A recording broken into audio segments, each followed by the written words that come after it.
मुंबई शहर आणि उपनगरात मुसळधार पावसाचा अंदाज वर्तवलाय। ठाणे पालघरमध्येही जोरदार पाऊस बरसणार आहे। रत्नागिरी, सिंधुदुर्ग, गडचिरोलीला ऑरेंज अलर्ट दिलाय, तर मराठवाडा आणि विदर्भात पावसाचा येलो अलर्ट देण्यात आलेला आहे। मुंबईमध्ये आज मुसळधार पाऊस बरसणार आहे। पुढच्या 3 तासांमध्ये मुसळधार पाऊस बरसणार असल्याचा अंदाज हवामान खात्याने वर्तवलाय।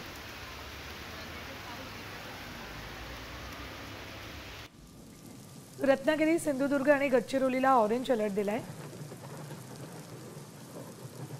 मुंबई, ठाणे, रायगड, पालघर या जिल्ह्यांना येलो अलर्ट दिलाय। जळगाव, नाशिक, अहिल्यानगर, पुणे, कोल्हापूर या जिल्ह्यांमध्येही येलो अलर्ट जारी केलाय। तर संभाजीनगर, जालना, परभणी, बीड, हिंगोली, नांदेड, लातूर या जिल्ह्यांना हवामान खात्याने आज येलो अलर्ट दिलाय।